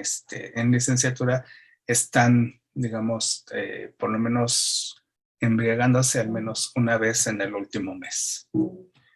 Adicionalmente, por ejemplo, de otros datos que hemos generado, en este caso también del ENCODE, pero no de secundaria y bachillerato, que es del trabajo que nos ha presentado Raquel, observamos datos en donde tenemos con niños, ¿no? Fue el primer estudio y me parece que a nivel Latinoamérica es el primer estudio que se hace con estudiantes de 5º a 6º año, en donde observamos cómo, pues sí, los de 6º grado presentan mayor consumo, también el ser hombre, pero la parte interesante es que veamos que un factor que protege es si los padres utilizan una parentalidad positiva, pues observamos que esto los protege ante el consumo de alcohol, ¿no? Y aquí estamos hablando del consumo alguna vez porque realmente la prevalencia no es tan alta, estamos hablando como de un 12%, bueno, no es tan alta con otras poblaciones, pero para hablar de niños de 5º y 6º es muy alta. Y vemos cómo la no presencia de los padres, más que nada interpretarla como una especie de monitoreo, sí está afectando directamente el que se presente un mayor consumo, ¿sí? Y de la misma manera, si hay en este caso con esta población el consumo de drogas por parte de los padres, en este caso es drogas en general y no es alcohol de manera específica, pues vemos que tiene un impacto y si son ambos padres los que están aquí trabajándose, pues vemos que el impacto todavía es mayor, ¿no? De la misma manera, por ejemplo, en este estudio tan grande que hizo la OPS a través de la doctora María Estela Montero durante el 2020 y la época del confinamiento, un dato interesante y que espero que podamos hacer, aunque sea estudios retrospectivos, para analizar qué fue lo que hizo precisamente que ese consumo excesivo disminuyera en todas partes. Si se dan cuenta, hay una disminución general del 50% al 32%, ¿no? Que reporta este estudio. En los hombres estamos viendo que hay una disminución del 20% y en las mujeres es un poco menor, aunque en un sentido específico pues es de mayor impacto porque ellos tienen menor consumo. ¿Dónde fue más alto esta disminución? Fue prácticamente en los países andinos y en Mesoamérica. En los países andinos estamos hablando de Bolivia, Perú, Colombia, y en Mesoamérica es donde nosotros nos ubicamos, es donde se encontraron las mayores disminuciones, en tanto que en el Caribe y en América, las mayores disminuciones, en tanto que en el Caribe y en América del Sur fue donde se encontró esas disminuciones menos, ¿no? Sin embargo, yo creo que sí nos falta, aunque sea estudiar en un sentido retrospectivo, qué fue lo que hizo que durante ese tiempo se disminuyera. Algunos dicen que es la accesibilidad, sin embargo, no todos los países pararon su producción de alcohol. México sí lo hizo en un momento determinado, sin embargo, los servicios vía entregas sí se siguieron manteniendo.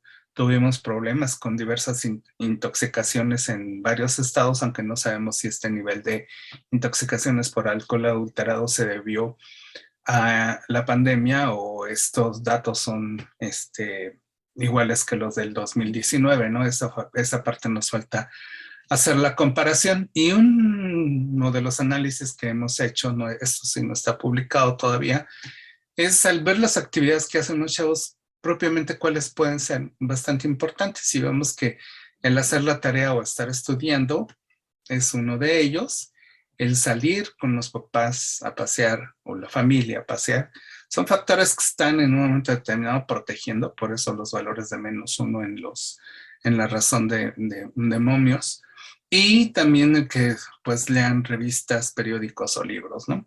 Entonces vemos cómo aquí está precisamente ese impacto familiar y es en buena medida hacia lo que nos estamos tratando en un momento determinado de hacer énfasis desde los trabajos en este caso el trabajo de doctorado y del artículo que acaba de presentar Raquel, y con las sugerencias que hemos hecho en algunas instituciones que están, sobre todo una que está haciendo una campaña más o menos en algunos estados, no es la EMPA, en donde pues hemos pues propiamente puesto y hecho hincapié en ese trabajo con los padres, ¿no?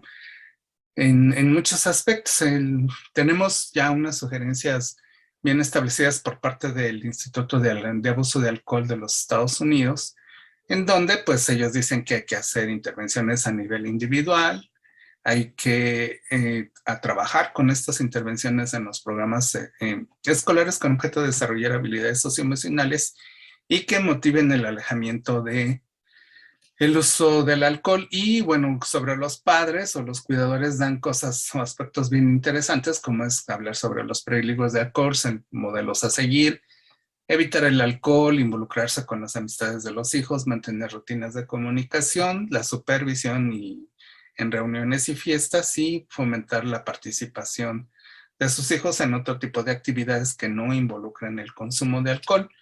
Asimismo, pues hacer alianzas comunitarias con objeto de que la propia comunidad pueda servir como un elemento de protección, ¿sí? Y también en el ámbito político sí hay que ser muy, muy claros sobre las leyes y medidas que no están, si bien hay algunas cosas definidas, no están actualizadas en nuestro país, y hay que trabajar mucho al respecto y sobre todo en su monitoreo, ¿no? Que es parte de lo que hace falta.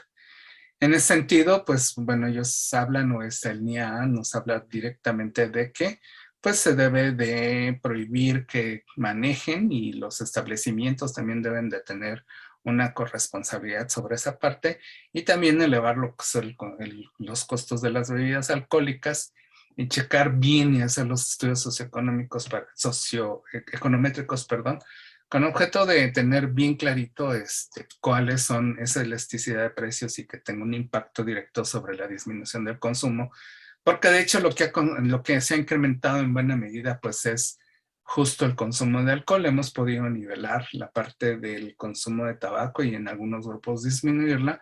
No obstante, el alcohol sigue creciendo, en parte, aunque si bien la prevalencia total no ha subido, sí ha subido en buena medida su consumo riesgoso, y más en el caso de las mujeres.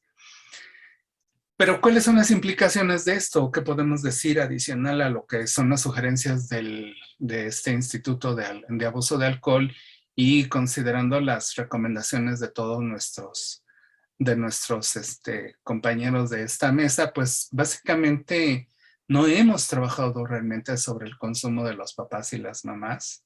De hecho, o sea, se dice, por ejemplo, hay que recomendarlos, no hay que beber delante de ellos, pero me parece que tenemos que dirigir fuertemente una campaña y programas dirigidos a los papás, porque a veces queremos o le damos un curso psicoeducativo, le damos información en la edad que corresponde al niño, pero y los papás siguen consumiendo en casa, siguen siendo modelos, ¿no? Ya esta misma Raquel mencionaba en su momento algunas de las expresiones que esto se daba. Ya también Mari Carmen nos señalaba en su momento cómo pues muchas veces las bebidas se están consumiendo para preocupar dentro de las casas de los chavos. Entonces me parece que si no rompemos esa partecita, vamos a tener problemas si seguimos trabajando de una manera menos eficiente sobre la parte de prevención, ¿no? Entonces no es fácil, no es sencillo. Sabemos que incluso muchas veces en las familias se propicia esto, ¿no? Y se utilizan algunos mitos como más vale que se emborrache aquí y no que se emborrache afuera y cosas por el estilo. Y esa permisividad nos está dando en buena medida muchísimos problemas cuando podemos buscar soluciones más eficientes al respecto. Entre ellas, pues pueden ser algunas de las campañas de intervenciones basadas en evidencia directo a los padres de familia, ¿no? Lo que se debe de trabajar en buena medida es justo sobre las posibles consecuencias que su consumo trae para la familia. Pero las consecuencias no deben de ser vistas en forma dramática, por favor, porque eso asusta y la gente no le hace caso o le cambia el canal en un momento determinado. Debe ser que esas consecuencias, sobre todo, qué es lo que va a generar en el muchacho, y dar lo que serían las alternativas saludables, ¿no? Digo, aquí vemos a mis solicias, flaquitos todos, pero también la gente con otras características es importante, y entra en esto y ver distintas opciones, no el regaño directo, sino ver directamente una explicación y hacerle sentir a los padres como parte de esto.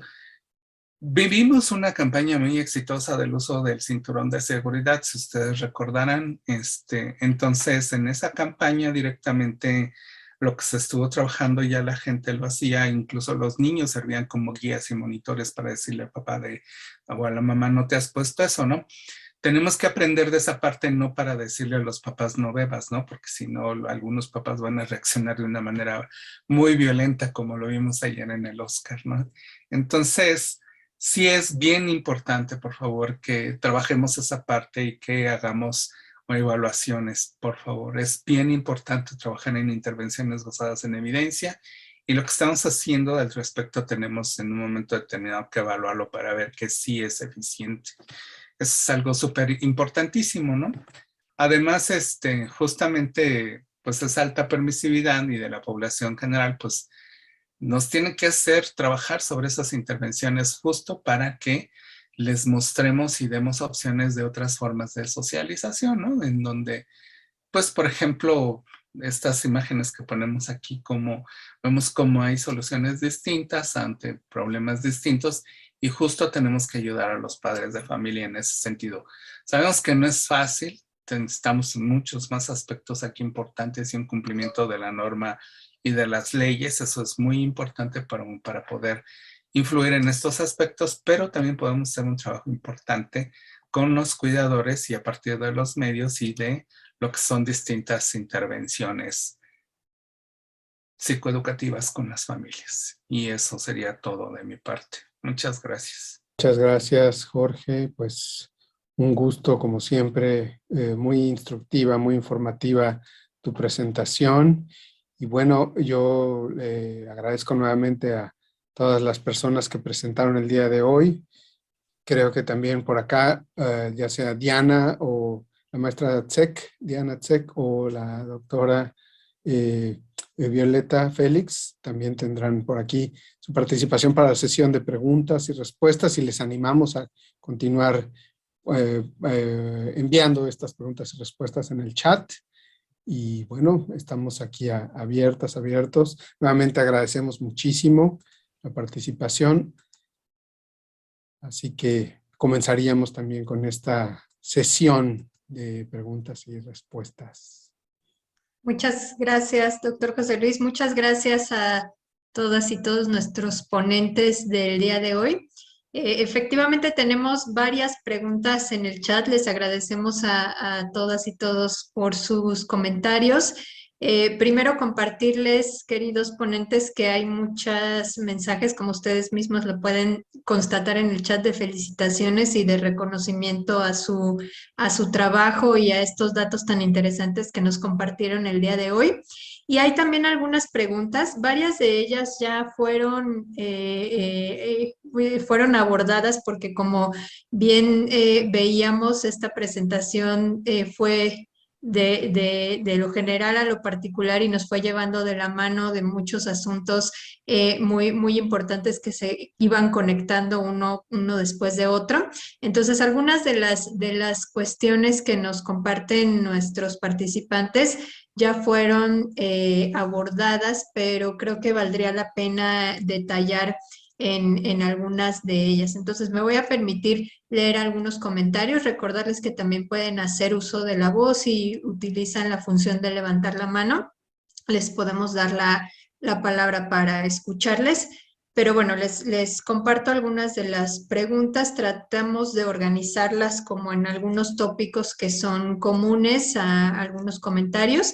Entonces, el primero de ellos es de Lilia Pérez y de María Sandra Olmedo, que preguntan sobre esta influencia que tienen los padres a nivel genético con el consumo de los hijos. Lilia Pérez nos pregunta cuál es la diferencia si el padre está ausente, pero era alcohólico durante la gestación del hijo y ya lo trae en su constitución.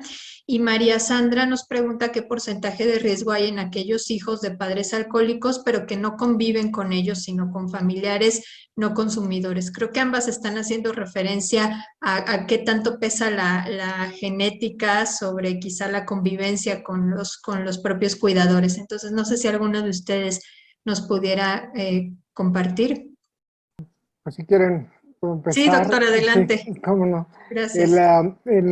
Bueno, lo que se ha estimado justo por ejemplo, en los estudios de sujetos que han sido donados en adopción, ¿no? En donde, digamos, no convivieron con sus padres biológicos, ¿no? Sino convivieron con las familias adoptivas, en donde pues tienden a ser como familias seleccionadas a favor, casi siempre donde no hay, pues se busca que no haya problemas, por ejemplo, de abuso de sustancias para dar a los niños en adopción, aunque a veces puede ser que no sea el caso, pero bueno, cuando menos es frecuente que se haga este tipo de selección. Y a pesar de eso, si ha habido la carga genética, se puede llegar a manifestar el consumo de sustancias, ¿no? Entonces, con base en este tipo de estudios, y hoy día que tenemos los marcadores genéticos, se ha estimado que la carga que puede llegar a presentar o el riesgo genético habiendo un padre biológico, digamos, con a nivel epidemiológico se había estimado que era cerca del 35-40%. Ahora con los marcadores de riesgo poligénico, que aún no se pueden hacer estos estudios a nivel clínico, digamos, son riesgos que se han estimado a nivel de investigación, ¿no? Más o menos se ha estimado que cerca del 18%, ya con el cálculo usando marcadores de ADN. Pero pues todavía esto se irá refinando conforme vaya avanzando el tiempo, ¿no? Esto es únicamente considerando la parte de herencia, ¿no? De la parte de herencia genética. Lo que todavía falta por justo añadir o recalcular es, bueno, ¿qué pasa si además del riesgo genético existe la parte del riesgo ambiental, ¿no? Y eso pues son estudios que todavía es necesario añadir, ¿no? Esta estimación y ahí, digamos, algunos cálculos se ha estimado que puede ser hasta el 40%, 50% de probabilidad de que se desarrolle este fenotipo, ¿no? Muchas gracias, doctor. Sí, Quizá, perdón. Raquel, si quisieras comentar lo de cuando el papá está presente o no está presente o la mamá. Sí, adelante. Muchas gracias. Sí, justamente veíamos, ¿no? Hacíamos también una serie de interacciones y, por ejemplo, justamente tenemos la variable de si viven o no en el mismo hogar que el papá o la mamá que consume, y sobre todo esta variable cobra relevancia cuando hablamos del consumo de la mamá. Cuando es la mamá que es la que consume, mamá consume y viven en la misma casa, el riesgo es mayor. Cuando no viven en la misma casa que la mamá es menor, ¿no? Lo que nos habla un poco acerca de esta cuestión de aprendizaje por observación, pero al igual que el doctor Nicolini, considero importante seguir haciendo estudios que nos permitan hablar sobre la interacción de estas variables, ¿no? Puede resultar protector también en el sentido que nos decían, ¿qué pasa cuando en casa también hay personas que no hacen uso del alcohol, que no tienen un consumo problemático? Y vemos que también pueden ser variables que están protegiendo, ¿no? Porque finalmente podemos tener acceso a un modelo que no obtiene tantos reforzadores positivos por su consumo de alcohol, por ejemplo, y empezamos a seguir esos modelos, dependiendo ahora sí que la cercanía también con esos otros adultos que hay en casa y que no consumen. Espero también que pronto tengamos algunos resultados. O sea, hay forma de tener, por ejemplo, datos de los papás y de los hijos. Es probablemente un siguiente paso donde le vamos a dar lata a mi querida Raquel y Mari Carmen. No sé si nos alcanza la N de los que tenemos en ADN, pero tenemos datos de ambos y los podemos en un momento determinado saber qué pasó con el papá y qué pasa con o mamá y qué pasa con los hijos con objeto de poder tener esta información, ¿no? Entonces, yo creo que esto es viable y es de las cosas que nos quedan ahí por analizar junto con esto que nos acaban de señalar esta Raquel. Lo que pasa es que cuando estábamos en el tema es una cantidad impresionante de información también, pero esperamos estarla desarrollando y publicando pronto. Muchas gracias, maestro. Muchas gracias, maestra Raquel. Pues estaremos, creo que todos los asistentes el día de hoy y nosotros también estaremos muy pendientes de esas próximas publicaciones y de los datos que nos puedan compartir al respecto. Y aprovechando también que la maestra Raquel estaba haciendo uso de la palabra, Guadalupe Saraí Chávez nos pregunta, ya lo había comentado la maestra Raquel, pero creo que sería importante reiterarlo y aclararlo. El que los papás otorguen permiso de tomar siempre y cuando sea en la casa sería un factor bueno o malo. Creo que seguimos haciendo alusión a esta, pues a esta cuestión social que está ahí siempre en el consumo de alcohol, ¿no? Sí, ¿no? Ahora sí que en nuestro país, pues el alcohol es la droga más social, ¿no? Es bautizo de alguien y hay consumo de alcohol, fiestas infantiles y hay consumo de alcohol. Pero justamente creo que aquí es donde tenemos que empezar a hacer ese cambio, ¿no? Justamente tenemos mucho este mito sobre mejor en casa que en otro lado, ¿no? Cuando estamos hablando de consumo de alcohol en menores de edad, ¿no? Donde el consumo no debería de existir, ¿no? Y esto por cuestiones también incluso de efectos fisiológicos, ¿no?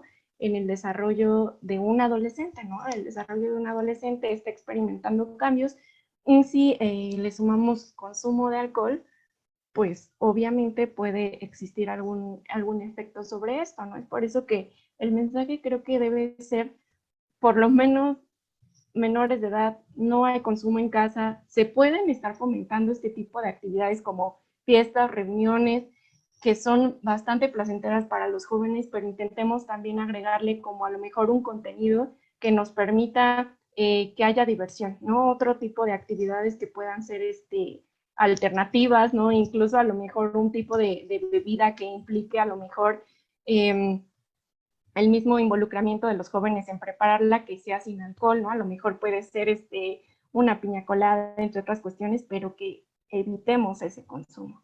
Es muy difícil incluso para los papás quitarse esa creencia, ¿no? Sin embargo, sí sería importante que no exista consumo tampoco en casa, aunque sea supervisado hasta que seamos mayores de edad.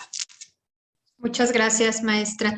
Tenemos otro grupo de preguntas relacionadas con algunas poblaciones específicas y nos preguntan también sobre qué estrategias de prevención se pudieran pensar en población rural. Por ejemplo, Rudy Renzo hace preguntas sobre estas comunidades rurales donde el alcohol, el consumo de alcohol, no solamente es tolerado, es permitido, sino que es promovido incluso también por cuestiones religiosas, por ejemplo, muy, muy culturales. Y también nos preguntan por la población escolar.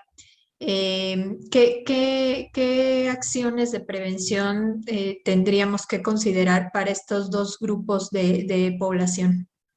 En el caso de las poblaciones específicas hay que estudiarla, ¿no? Y me parece que hay que entrar directo a o sea, yo creo que la manera de abordarlo es muy antropológica, o debe ser muy antropológica, entrar a la comunidad y ver las razones por las cuales están bebiendo, ¿no? Y lo que se tiene que hacer es ver qué tan posibilidades y cuánta resistencia hay al cambio con objeto de poder que si se utiliza por las partes ceremoniales o lo que sea, ver de qué manera, pues en primera instancia que no se incluya a los niños y en segundo lugar ver cómo puede sustituir el alcohol por una sustancia que no esté haciendo daño, ¿no? Y trabajar aspectos muy importantes como sobre todo el hecho de que las mujeres no consuman durante el embarazo, ¿no? Que es uno de los riesgos más importantes. Entonces, yo creo que no es sencillo y creo que los motivos son distintos y hay que entrarle conforme a cada uno de esos motivos, ¿no?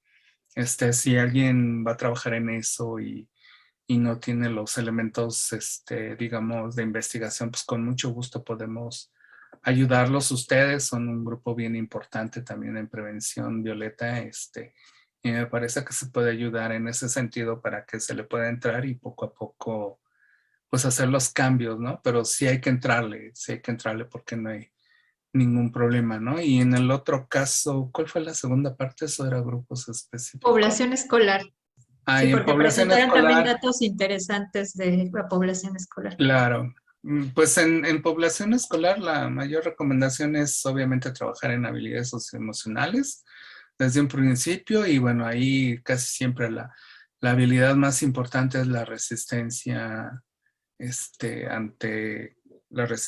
ante el grupo de pares, ¿no? Para que puedan decir que no, y si eso se junta con todo el aspecto familiar de convivencia de otra manera, yo creo que eso puede ayudar.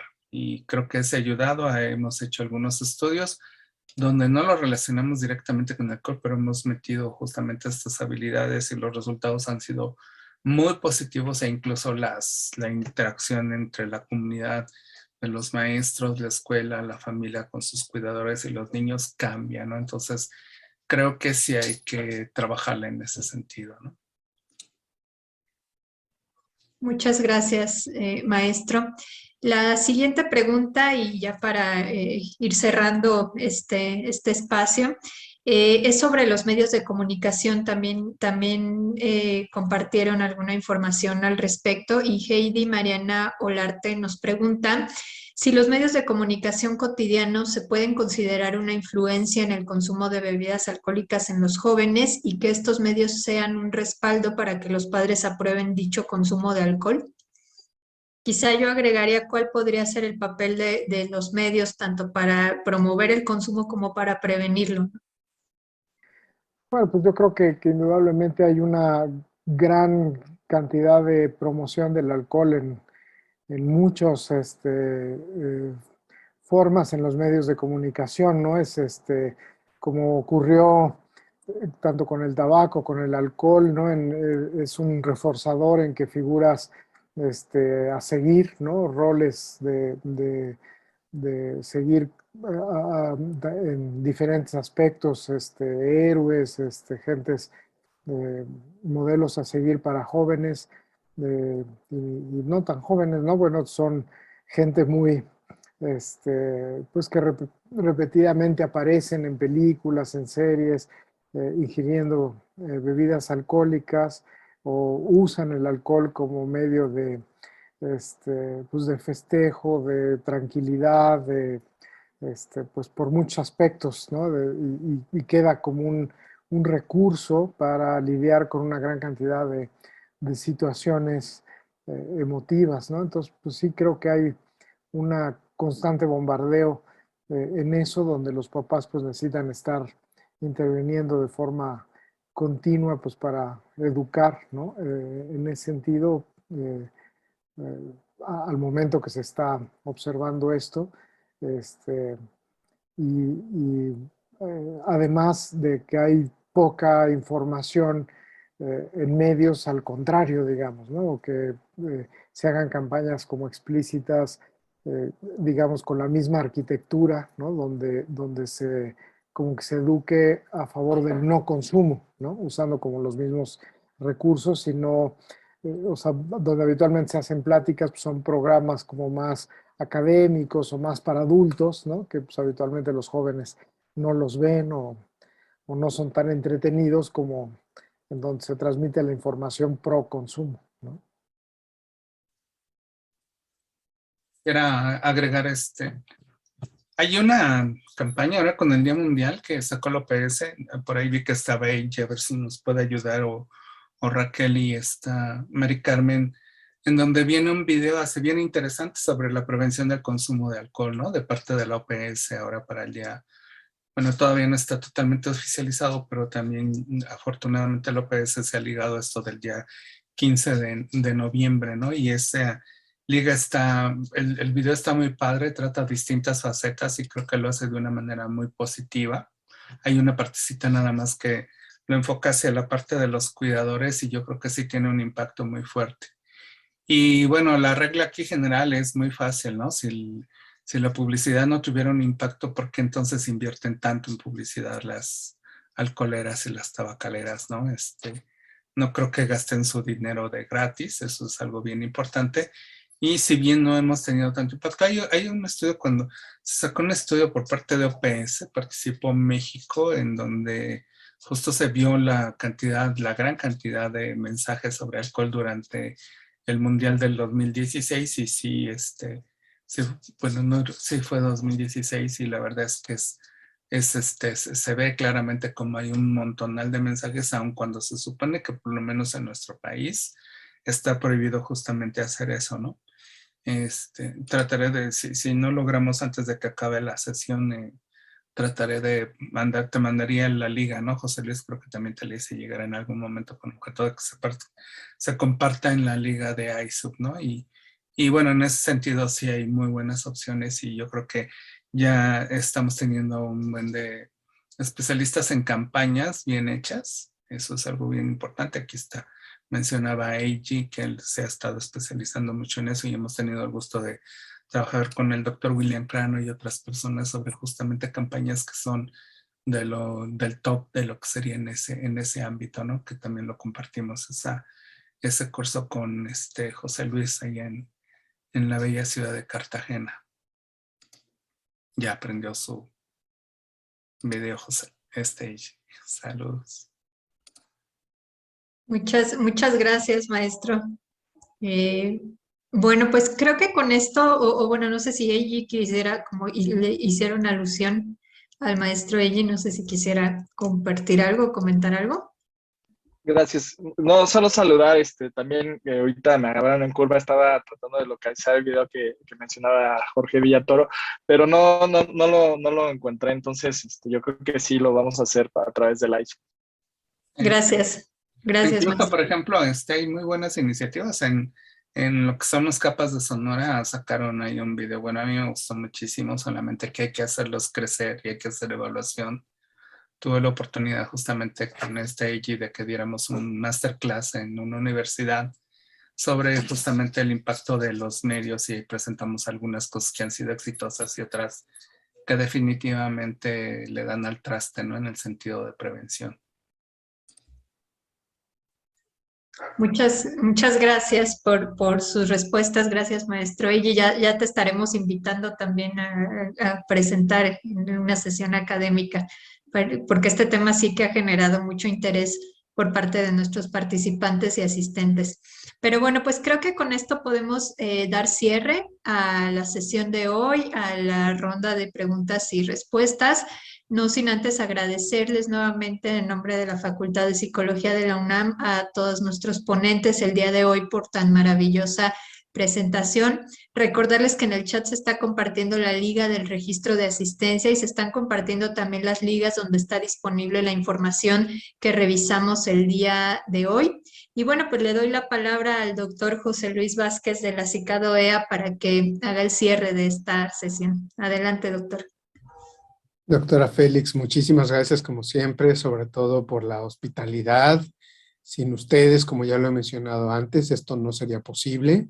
Y sobre todo a quienes están detrás de las cámaras, ahora que están tan de moda las películas en este fin de semana de Oscar, pues quienes nos ayudan a hacer la magia de esto posible, ustedes y el equipo de la Facultad de Psicología de la UNAM. Por supuesto, agradecerle a nombre de la doctora Silvia Morales y a todo el equipo que ustedes ya conocen, ya vieron, y que verdaderamente es un gusto, un lujo poder saber que todo está perfectamente dispuesto y listo para tener este tipo de sesiones exitosas, estas producciones exitosas de las que ustedes son siempre parte. Les agradecemos muchísimo desde la CICAD. Por supuesto, reiterar el agradecimiento al Instituto Nacional de Medicina Genómica, al doctor Nicolini por su destacadísima participación. Ya por ahí cualquier persona, bueno, en el chat están preguntando sobre información de los trabajos del doctor, y bueno, en su página, en su perfil de investigador, en ResearchGate, en Google Scholar, en muchos lados, está una gran cantidad de información disponible. Además, en el enlace del video que ya les compartimos, de la transmisión que está sucediendo en este momento, ahí también van a poder revivir o rever la presentación del doctor, que por supuesto fue muy exitosa. Gracias, doctor Nicolini, nuevamente, y por supuesto gracias a Raquel, a Mari Carmen, a Jorge, de parte del Instituto Nacional de Psiquiatría, porque para nosotros es fundamental tener toda esta información. Dos cosas ya nada más para el cierre. Uno, reiterar y hacerle una pregunta a lo mejor muy específica con relación a lo que presentó Mari Carmen, para que nada más a lo mejor en unos 20 segundos nos comentara algo esencial. Y creo que muchos de los que estamos aquí hemos oído hablar del fenómeno asociado a lo que se llama el botellón o el consumo comunitario, ¿no? Que sucede, por ejemplo, en España característicamente, por eso se le llama así, y donde precisamente los rituales de precopeo, mezclándolos incluso con otros fenómenos, las personas que nos acompañan desde Argentina saben de lo que estoy hablando. En las plazas públicas o en Paraguay también me lo han comentado. La gente se reúne y mezcla las sustancias, incluso a veces con psicofármacos o otro tipo de sustancias, y en público se hace este consumo comunitario.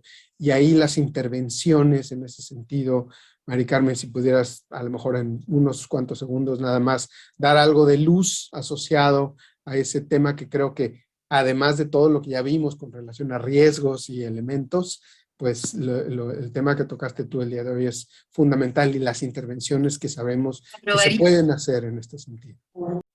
Bueno, sí, como mencionabas, aquí en México esta información bueno, para nosotros es casi nueva, ¿no? Siempre se han enfocado los estudios, los datos a investigar el consumo excesivo, y no se había especificado en qué parte sucedía este consumo excesivo, ¿no? Entonces es importante diferenciar que el precopeo es un momento que contribuye mucho a esta situación, y bueno, dentro de las intervenciones, creo que aquí es muy importante la tolerancia que se tiene, que se vive en el entorno social, y yo creo que desde aquí trabajar en esta tolerancia de forma social, tanto en la familia como en los amigos, es muy importante para poder incidir en este precopeo, además de campañas que puedan dar información sobre estos riesgos, sobre la importancia. Yo creo más como un consumo responsable, y como irse dirigidos más como a esta reducción de daños, pero enfocado al consumo de alcohol, ¿no? Y ya de ahí, pues que cada quien decida, ¿no? Cómo toma, de qué forma, pero siempre enfocando en la importancia que sea ya en una como edad adulta, ¿no? Una edad adolescente, yo creo. Perfecto, muchísimas gracias por eso. Y bueno, además también más adelante a las personas que nos acompañan de otros países, cuando puedan compartirnos información, estarán ustedes siempre en contacto con nosotros en el correo electrónico, por ejemplo, sobre algunas intervenciones exitosas que a veces, porque son muy locales y se aplican en grupos pequeños, que son muestras no estadísticas o no estadísticamente significativas, en muchas ocasiones no alcanzan a publicarse este tipo de trabajos, y es fundamental que ustedes, que están realmente en el frente, en la línea, ahí atendiendo, brindando los servicios, nos pasen esta información sobre algunas intervenciones que puedan llegar a ser exitosas, sobre todo desde la perspectiva comunitaria, y que no es necesariamente un elemento de corte clínico, sino que también hay intervenciones en términos de políticas públicas, políticas de precios, consumos y ambientes, así como también hoy en día sabemos y tenemos cada vez más amplitud de servicios asociados a bullying y cómo se interviene con las personas alrededor de donde sucede el bullying para obtener intervenciones eficaces. Creo que ahí también es fundamental estos datos que nos presentaste el día de hoy. Y bueno, no, por supuesto, no dejar de lado la esencia de todo esto, lo que detonó la sesión del día de hoy, pues es la publicación que Raquel, Jorge y el equipo del Instituto Nacional de Psiquiatría, encabezándolos, por así decirlo, pero porque en realidad es un esfuerzo colectivo, donde están todas las personas involucradas en esa publicación.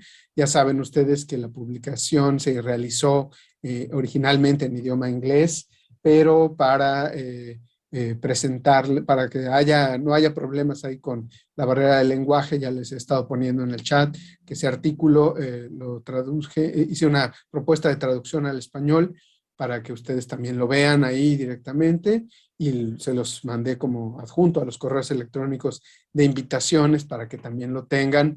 Obviamente ahí viene la información de contacto, que también si tienen interés en mantener la comunicación con los ponentes en ese sentido, pues es muy, muy útil y muy necesaria, porque a lo mejor también este tipo de estudios se pueden aplicar en algunos otros de los países que nos acompañan el día de hoy, que no han hecho estas intervenciones, aprovechando que veo muy activa en pantalla a nuestra querida amiga Rosy Saldívar de Senad, que tienen un amplio bagaje de información con el Observatorio Paraguayo, por ejemplo, ¿no? Donde hay muestras significativas que a lo mejor este tipo de estudios pudieran llegar a tener eco, resonancia en otros países, pensar en las posibilidades de que esto no es nada más algo que leemos porque se presenta en una sesión, sino cuál sería el estado o la situación de eso que se describe en México, que encontraron en esa encuesta de hogares.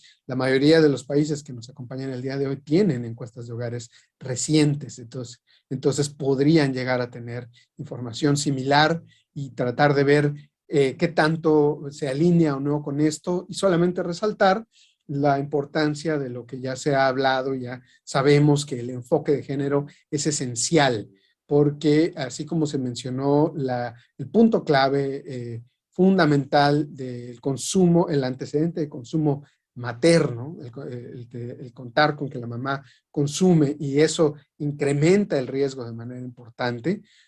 Sabemos que también a nivel mundial, el Informe Mundial sobre Drogas nos ha dado mucho tiempo la información asociada a que las mujeres desarrollan más rápidamente los trastornos por consumo de sustancias. Y eso de alguna manera nos sigue dando pie a aplicar todavía con más intensidad el enfoque de género, de por qué sucede esto, cuáles son los determinantes que quizás no se están atendiendo de la manera más adecuada, porque el hecho es que cuando vemos las poblaciones que solicitan ayuda, ya no digamos tratamiento formal, sino ayuda en general, encontramos que en promedio el grupo de mujeres es mucho menor, considerablemente menor, a las que se les brinda o otorga ayuda, tratamiento y servicios. Así que ahí hay un gran pendiente sobre el cual todavía tenemos que seguir trabajando, y los datos presentados el día de hoy abonan, se suman a la justificación de por qué seguir trabajando con este enfoque de género. Y bueno, por supuesto que no dejar de lado también los mecanismos de transmisión genética, como ya lo mencionó el doctor Nicolini, que sabemos que en algunos casos de las enfermedades, pues los otros mecanismos, quizás donde están las vías de herencia mitocondrial, pues también ahí hay algún elemento a considerar más en el futuro por la línea directa que se tiene con los genes maternos en ese sentido y su probable implicación en términos de riesgo. Claro, siempre estamos aquí hablando de riesgo, nada es completamente determinante por sí solo de lo que hablamos. Pero bueno, muchísimas gracias a todas las personas por haberse conectado el día de hoy, esta noche. De nuevo, muchas gracias a las y los ponentes y sobre todo al equipo de la UNAM, que bueno, la doctora Félix, un enorme gusto como siempre, y por favor también nuestro agradecimiento a la doctora Medina Mora, que sin su apoyo pues esto no sería posible, y que ustedes nos apoyen a llevar a cabo estas experiencias exitosas. Te devuelvo la palabra y agradezco nuevamente a nombre de la CICAD todas las atenciones. Muchas gracias, doctor José Luis. Pues con esto damos por finalizada nuestra sesión del día de hoy, reiterando nuestro agradecimiento a las y los ponentes que nos acompañaron el día de hoy, a nuestros amigos de la CICAD-OEA, y pues invitándolos a estar pendientes de las redes de AISUB para futuros eventos. Muchísimas gracias a todas y a todos por su asistencia. Un abrazo hasta donde estén.